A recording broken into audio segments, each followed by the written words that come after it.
नमस्कार दोस्तों, आप सभी का हमारे YouTube चैनल पर स्वागत है। आज की जो कहानी है वह बड़ी ही मोटिवेशनल है, बड़ी ही ज्ञानवर्धक है।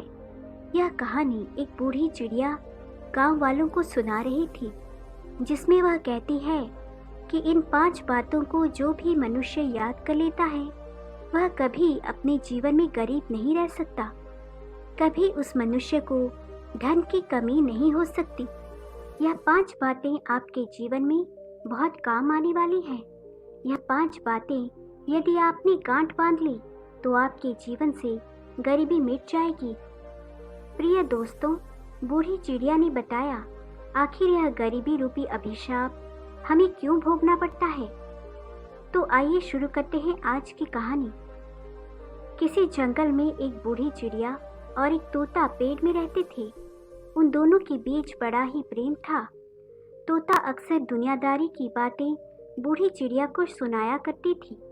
जब भी तोता का मन नहीं लगता था तो वह बूढ़ी चिड़िया से कहता था, हे बूढ़ी चिड़िया, आज मुझे कुछ अच्छा नहीं लग रहा। कोई ऐसी कहानी सुनाओ जिससे मेरे मन को शांति मिले और कुछ ज्ञान प्राप्त हो। ऐसी कहानी सुनाओ जिससे दुनिया के लोग कोई सीख ले सके, क्योंकि ज्ञानी का धर्म है कि वह अपने ज्ञान से लोगों का भला कर सके, उनका मार्गदर्शन करे, मुश्किल वक्त से निकालने का उनको रास्ता बताए। तब बूढ़ी चिड़िया कहती है, हे तोता, मैं तुम्हें बहुत अच्छी कहानी सुनाता हूँ। यह कहानी लोगों की गरीबी मिटा देगी, लोगों को धनवान बनाएगी। तुम इस कहानी को ध्यान देकर सुनना। तब बूढ़ी चिड़िया तोते को एक बड़ी ही ज्ञानवर्धक कहानी सुनाती है। बूढ़ी चिड़िया कहती है कि प्राचीन समय की बात है। किसी नगर में एक गरीब व्यक्ति रहता था। उस गरीब व्यक्ति के 6 बेटे थे। वह व्यक्ति इतना गरीब था कि 2 वक्त की रोटी भी उसे ठीक से नसीब नहीं होती थी। उसका और उसके बेटों का कभी ठीक से पेट नहीं भर पाता था। उसने अपने जीवन में कभी अच्छे वस्त्र और अच्छा भोजन नहीं देखा था। वह गरीब व्यक्ति अपने साथ अपने बेटों को भी लेकर एक साहूकार के यहाँ नौकरी किया करता था और साहूकार उसे नौकरी के बदले में प्रतिदिन 3 पाइस दिया करता था। वह 3 पाइस के दाने अपने घर पर लेकर आता था, तब कहीं अपने लिए घर पर भोजन बना पाता था। उन 3 पाइस के दानों से जो भोजन बनता था उसे उस गरीब व्यक्ति का और उसके बेटों का भी पेट नहीं भर पाता था, क्योंकि उसके घर पर बहुत बड़ा परिवार रहता था। उस गरीब व्यक्ति के घर में अधिक से अधिक भोजन करने वाले व्यक्ति थे, इसीलिए भोजन कम पड़ जाता था। अधिकतर वहाँ लोग भूखे रह जाते थे।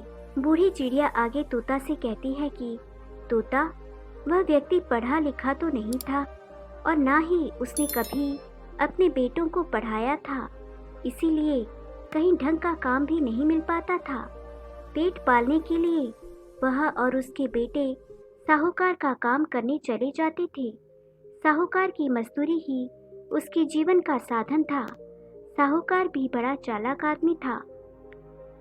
वह जानता था कि इन अनपढ़ गवार को कोई काम तो देगा नहीं और ना उनकी घर की स्थिति इतनी ज्यादा अच्छी है जो यह 10-15 दिन बैठकर खा सके।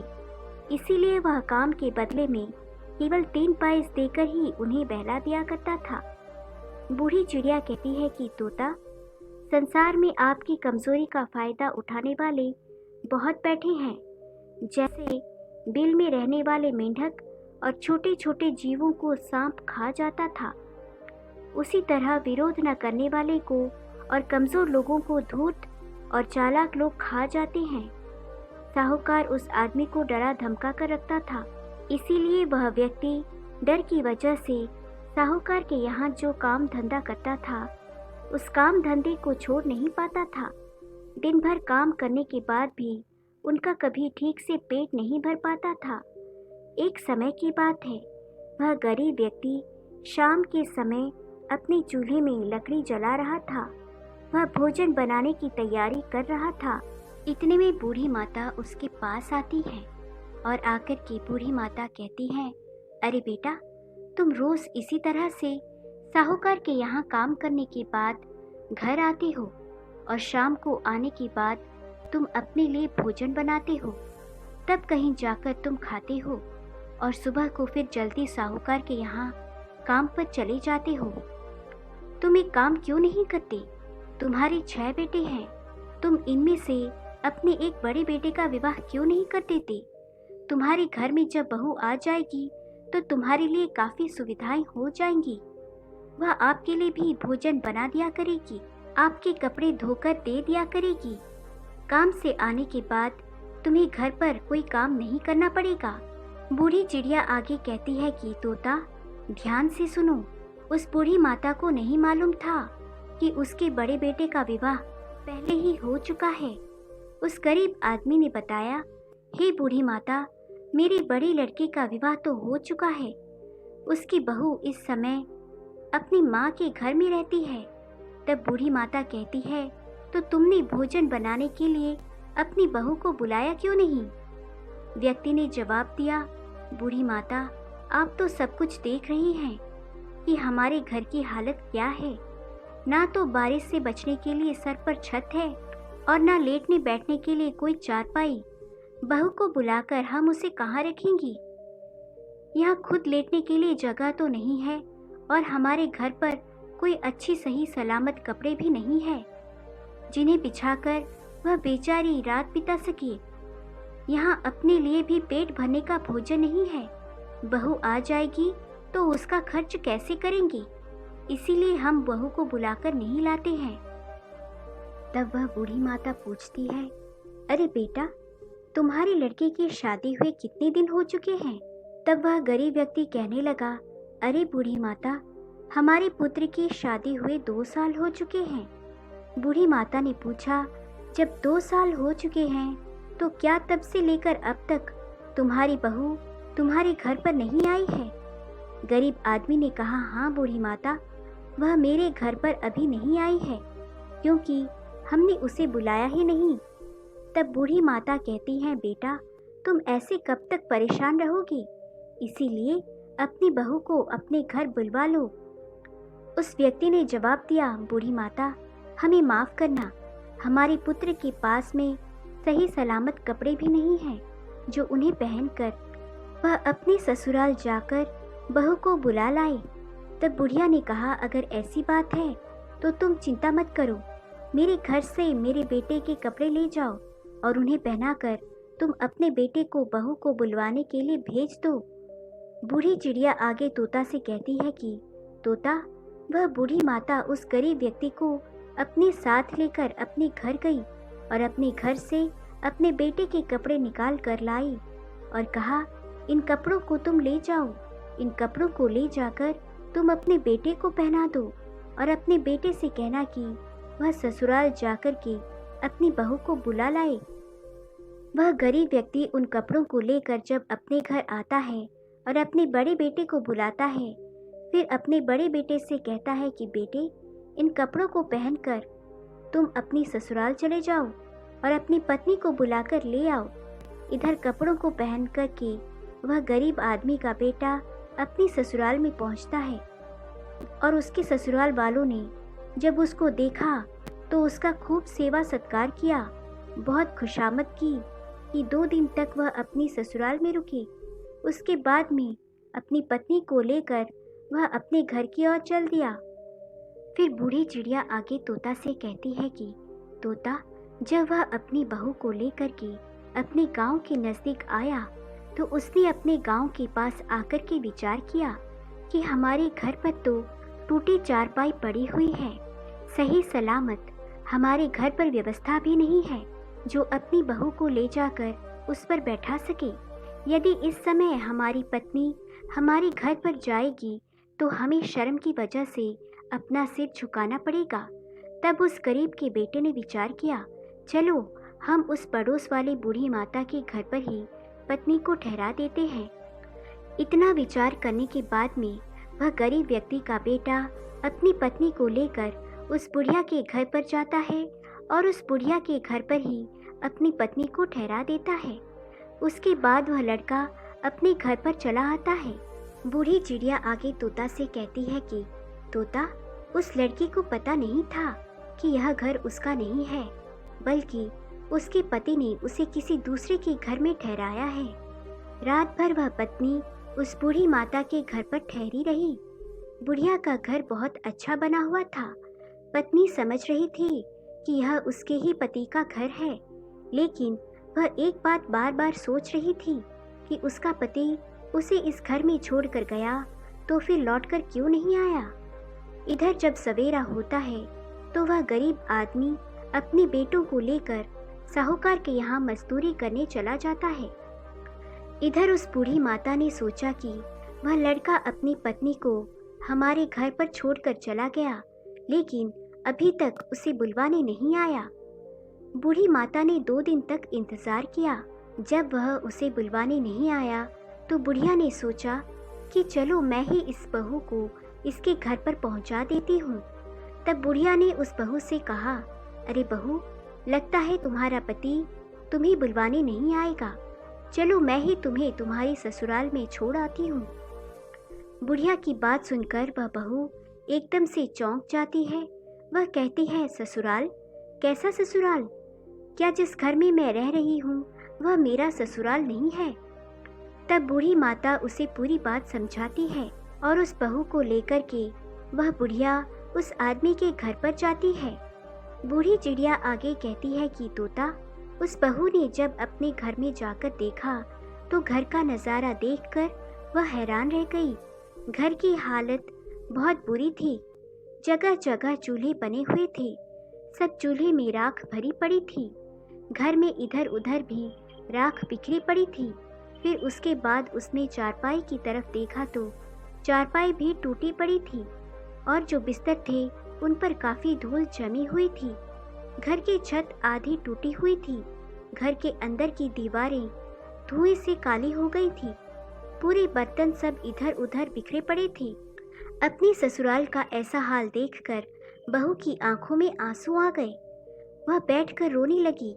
इधर जो बूढ़ी माता थी वह तो उसको उसके घर पर छोड़कर अपने घर चली आई। वह बेचारी अकेली अपने घर पर बैठकर अपनी किस्मत को कोसने लगी। वह बहू अपने घर की इस हालत को देखकर काफ़ी देर तक रोती रही।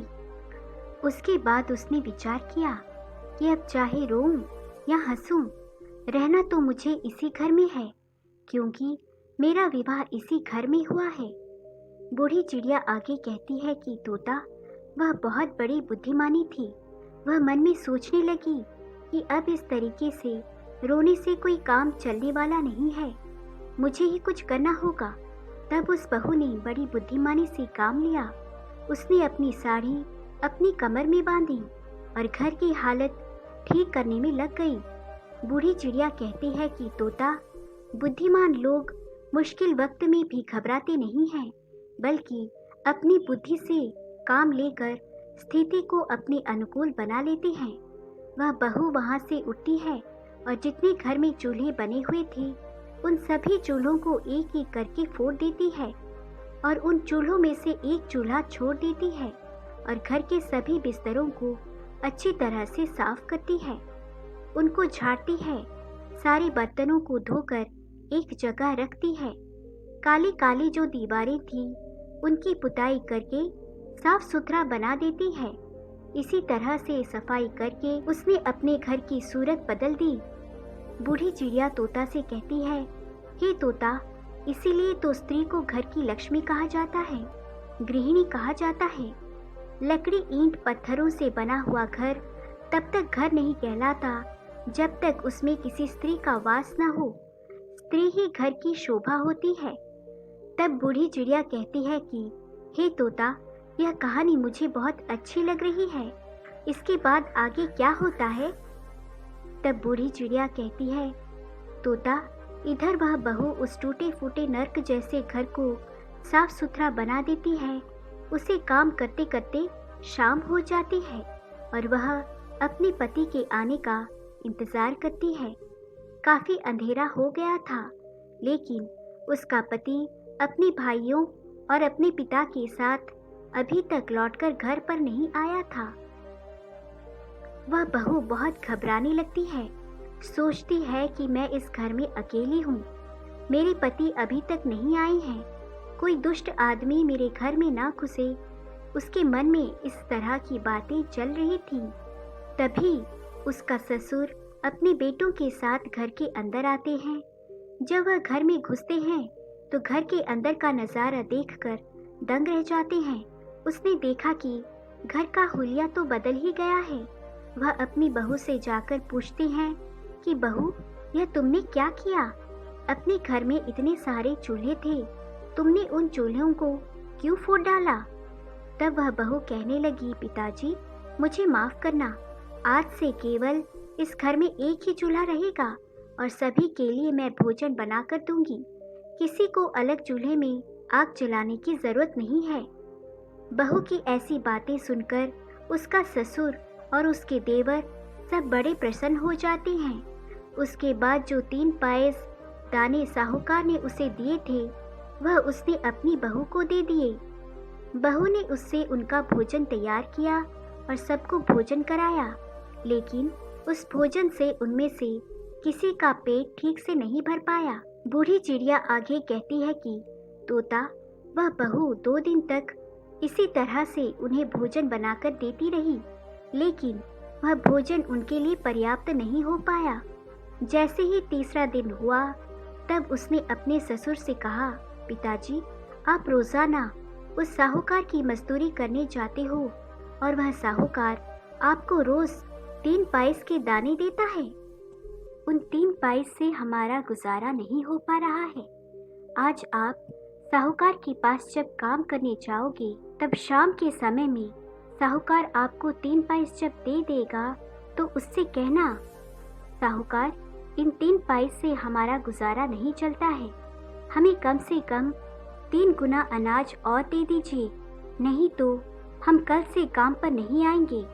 बहू की बात सुनकर वह गरीब आदमी कहता है, अरे बहू, तुम नहीं जानती हो, वह साहूकार बड़ा ही कंजूस और दुष्ट है। अगर मैं उससे कहूँगा कि मुझे इससे 3 गुना ज्यादा बढ़ाकर दे दो, तो साहूकार बड़ा सनकी है, कहीं हमें मारने ना लग जाए। इसी वजह से मेरी उससे कहने की हिम्मत नहीं पड़ती है। बहू ने जवाब दिया, पिताजी आप परेशान मत होइए, आप जाकर कम से कम उससे यह बात कहकर तो देखिए, क्योंकि कई बार आदमी अपनी इन्हीं कमजोरियों की वजह से स्वयं को मिलने वाले लाभ से वंचित रह जाता है। उस समय वह अपने ही दिमाग से दूसरे के दिमाग को सोचता है और उन्हीं बातों को सोचकर वह मनुष्य डरता रहता है और उसी डर से स्वयं को मिलने वाले लाभ से वंचित रह जाता है। बहू ने समझाया कि देखो, आप यह बात साहूकार से जरूर कहना, वह आपसे कुछ नहीं कहेगा। अगला दिन होता है। वह गरीब आदमी अपनी बहू के कहने पर साहूकार के यहाँ काम पर जाता है। पूरे दिन साहूकार का काम करता है और शाम के समय 3 पाइस के दाने लेकर के जब साहूकार आता है और उस गरीब आदमी को देता है, तो वह आदमी कहता है कि साहूकार, इन 3 पाइस के दानों से हमारा गुजारा ठीक से नहीं हो पाता है, इसके 3 गुना दाने हमें और बढ़ाकर दे दीजिए। हमारा परिवार बड़ा है, अब तो हमारे घर में हमारी बहू भी आ गई है। बूढ़ी चिड़िया आगे कहती है कि तोता, उस आदमी के इतना कहने पर साहूकार ने 3 गुना और बढ़ाकर उसे अनाज दे दिया। उस अनाज को लेकर वह गरीब आदमी प्रसन्न होता हुआ अपने घर चला आया। उसके बाद उस बहू ने उस अनाज को पीसकर भोजन बनाया। उस दिन सभी लोगों ने पेट भरकर अच्छी तरह से खाना खाया। अब तो कुछ दिन तक इसी तरह से चलता रहा। एक दिन बहू ने फिर अपने ससुर से कहा, पिताजी, आज जब आप काम पर जाओ तो साहूकार से फिर कहना कि वह अनाज की मात्रा थोड़ी और बढ़ा दे, इतना हमारे घर के लिए पर्याप्त नहीं हो रहा है। तब उसका ससुर बोला, अरे बहू, क्या पागल हो गई हो? पिछली बार तो उसने बढ़ा दिया था, यदि अब मैंने उससे कहा तो वह मुझे बहुत डांटेगा। एक बार तो मैंने हिम्मत जुटा ली, अब दोबारा मुझ में इतनी हिम्मत नहीं है जो मैं उससे कह पाऊँ। तब उस बहू ने कहा, पिताजी आप घबराइए मत, आपका साहूकार आपको कोई हानि नहीं पहुंचाएगा। आप उस साहूकार के पास निडर होकर जाइए और उससे यह बात कहना कि कुछ दानों की मात्रा और बढ़ा दें, वह जरूर आपकी बात मान लेगा। बूढ़ी चिड़िया आगे कहती है कि तोता, अब वह गरीब आदमी अपने बेटों को लेकर साहूकार के यहाँ काम पर जाता है और पूरे दिन काम करता है। जब शाम को साहूकार उसे 3 पाइस के दाने देता है तो गरीब व्यक्ति ने उसे हाथ जोड़ करके कहा, साहूकार जी, आप इन दानों की मात्रा और बढ़ा दो, इतने से हमारा गुजारा नहीं हो पाता। गरीब आदमी की मांग सुनकर उस साहूकार ने 3 गुना और बढ़ा दिया। अब तो वह सभी लोग बड़े खुश होते हुए अपने घर की ओर चले जाते हैं। अब इस प्रकार से वह बहू उस अनाज में से 3 पाई रोजाना बचा कर रख लेती थी। धीरे धीरे कई दिन बीत गए। उसने अनाज बचा बचा कर काफी अनाज इकट्ठा कर लिया और एक दिन अपने ससुर से बोली, पिताजी, इस तरीके से आप यदि मजदूरी करते रहोगे तो हम अपनी जिंदगी में कुछ नहीं कर पाएंगे। मनुष्य को उन्नति के लिए अपनी सोच को बदलना चाहिए। जो अपनी सोच को कुएं में मेंढक की तरह रखता है वह कभी तरक्की नहीं कर पाता। उसका जीवन केवल गुलामी करने में निकल जाता है। छोटी सोच मनुष्य को गरीबी के दलदल से बाहर नहीं निकालने देती। जब आदमी बड़ा सोचता है तभी वह बड़ा बन पाता है। समय के साथ मनुष्य को बदलते रहना चाहिए और सोचते रहना चाहिए। बूढ़ी चिड़िया आगे तोता से कहती है, तोता, आगे गरीब आदमी की बहू ने उससे कहा, पिताजी, आप कोई स्वयं का धंधा खोल लीजिए। जब हम कोई अपना काम करेंगे तो हमें उसमें अधिक मुनाफा होगा। अपनी बहू की बात सुनकर वह बोला, अरे बहू, कैसी बातें करती हो? भला हमारे पास है ही क्या जो हम अपना काम कर सके? तब बहू कहती है, पिताजी, मैं रोजाना आप जो लेकर आते थे उसमें से कुछ अनाज बचा कर रख लेती थी। अब हमारे पास काफ़ी अनाज इकट्ठा हो चुके हैं। आप उस अनाज को बाजार में बेच आओ और बाजार में कोई दुकान देख लो और अपनी छोटी सी दुकान खोल लो। जब हमारा खुद का काम हो जाएगा तो हमें अच्छा मुनाफा हो जाएगा। गरीब आदमी बोला, बहू, तुम कहती हो तो ठीक है, लेकिन अगर यह बात साहूकार को पता चल गई तो वह हमें बहुत डांटेगा। बहू ने कहा, पिताजी, आप साहूकार के गुलाम नहीं हो, हमारी मर्जी, हम काम करें या ना करें। बूढ़ी चिड़िया आगे तोता से कहती है, तोता, उस गरीब किसान ने वैसा ही किया जैसा उसकी बहू ने बताया था, इसीलिए उस दिन से साहूकार के काम पर जाना छोड़ दिया और बाजार में एक दुकान देख ली और वह अनाज बेचकर किसान ने अपनी एक दुकान खोल ली और धीरे धीरे उसकी दुकान अच्छी तरह से चलने लगी। अब उसकी गुजर बहुत अच्छे से होने लगी। शाम को जब वह दुकान से लौटकर अपने घर आता था और अपने परिवार के साथ बैठकर प्रेम से भोजन करता था तो एक दिन बहू ने फिर उसे एक बात बताई।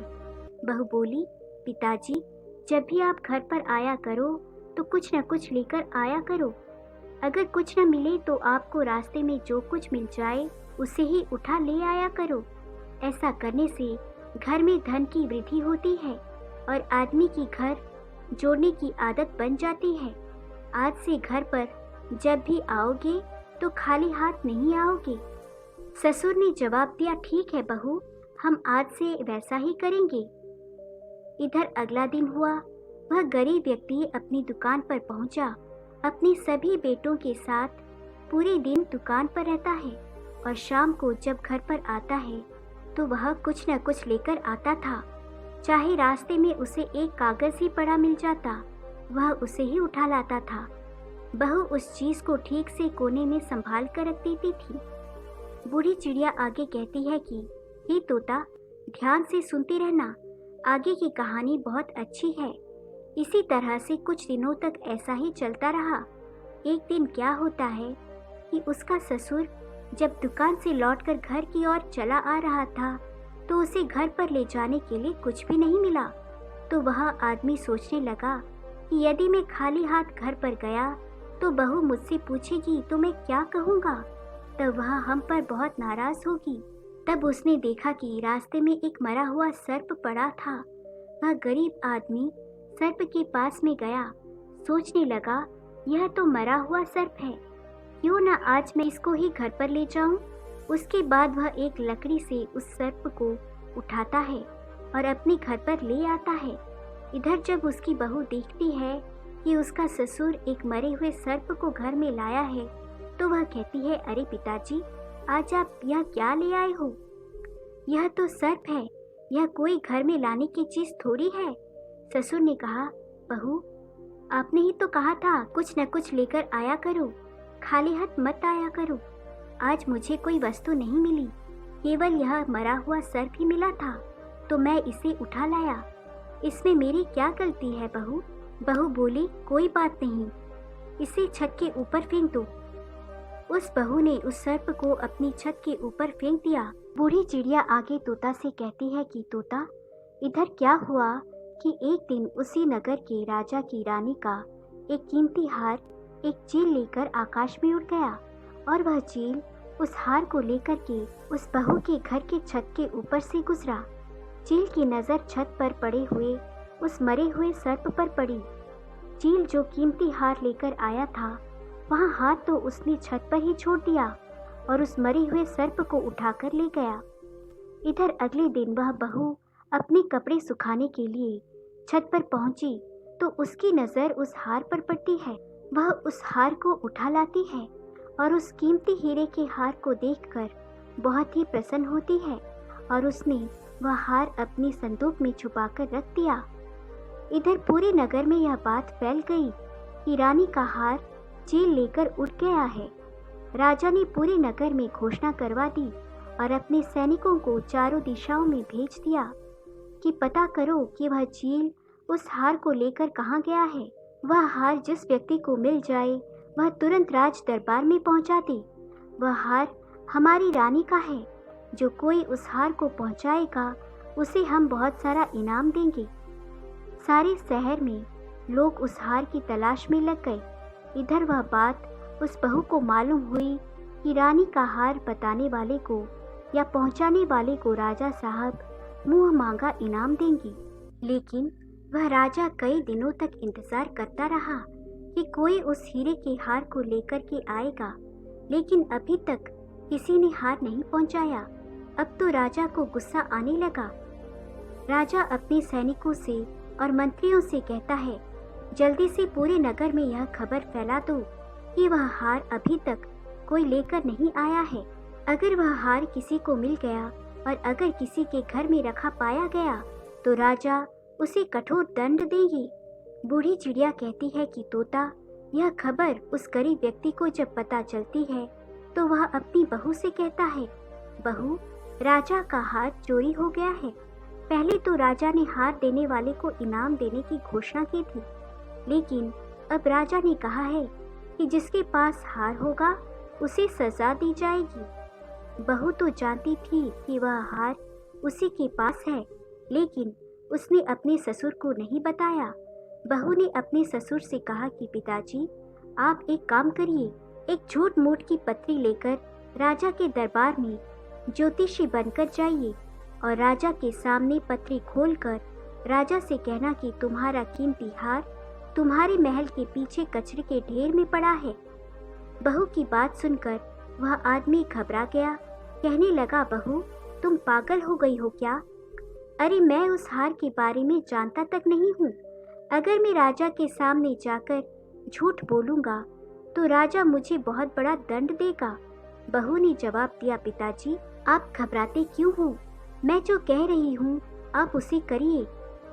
इस प्रकार से उस गरीब बहू की बातों पर उस व्यक्ति ने विश्वास कर लिया, क्योंकि आज तक उस बहू के बताए हुए रास्ते पर ही वह व्यक्ति चलता आ रहा था।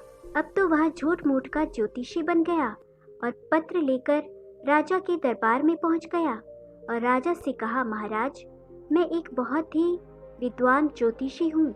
मैंने आपके हार का पता लगा लिया है। आपका हार आपके महल के पीछे कूड़े में पड़ा हुआ है। राजा ने जब उसकी बातों को सुना तब राजा ने अपने सिपाहियों को बुलवाया और कहा कि जाइए हमारे महल के पीछे जो कूड़ा पड़ा है उस कूड़े में जाकर के हार को ढूंढिए।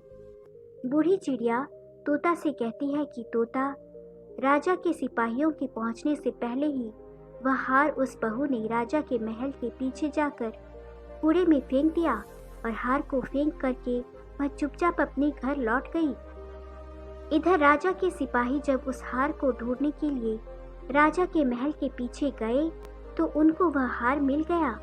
वह हार लाकर के उन्होंने राजा को सौंप दिया। तब वह राजा उस गरीब व्यक्ति से बड़ा ही प्रसन्न होता है और कहता है कि तुमने हमारा हार बता दिया है, इसीलिए हमसे तुम कोई भी वरदान मांग लो। तब वह व्यक्ति कहने लगा, हे राजा साहब, आप हमें माफ़ कर दीजिएगा। हम अपने घर में जाकर के अपनी बहू से और अपने बच्चों से सलाह लेने के बाद ही आपसे कुछ मांगेंगे। तब राजा ने कहा, ठीक है, जाओ, तुम अपनी बहू और बच्चों से सलाह लेकर के आओ। अब वह गरीब व्यक्ति अपनी बहू के पास आता है और कहता है, वह राजा मुझे कोई इनाम मांगने के लिए कह रहे हैं, मैं क्या मांगूं? तब वह बहू कहती है, पिताजी आप जाइए और पहले राजा से वचन ले लेना, फिर उसके बाद में जब वह राजा वचन दे दे तब उससे मांगना। कहना, महाराज, इस बार जब दिवाली आएगी तो किसी के घर में भी दिया ना जले, नगर का कोई भी व्यक्ति अपने घर में दिया ना जलाए, राजा से तुम इतना ही मांगना। बहू की बात सुनकर वह गरीब व्यक्ति डर गया और कहने लगा, बहू, यह तुम क्या कह रही हो? यह बात सुनकर तो राजा मुझे फांसी पर लटका देगा। तब बहू कहती है कि पिताजी आप घबराइए नहीं, मैं आपसे जो कह रही हूँ आप उसे करिए। अब बहू के बार बार आग्रह करने पर वह गरीब आदमी राजा के पास जाता है और राजा से कहता है कि राजा साहब, पहले आप वचन दे दीजिए, तभी हम आपसे कुछ मांगेंगे। यदि आप वचन नहीं दोगे तो हम आपसे कुछ भी नहीं मांगेंगे। राजा ने वचन दिया और कहा कि आप जो मांगोगे हम वही आपको देंगे। तब उस आदमी ने राजा से वही बात कह दी जो उसकी बहू ने बताई थी। इस बार दिवाली आ रही है और हमारी आपसे मांग है कि इस बार दिवाली पर नगर का कोई भी व्यक्ति अपने घर दीपक न जलाए। पूरे शहर में अंधेरा रहना चाहिए। दीपक केवल हमारे ही घर में जलेगा।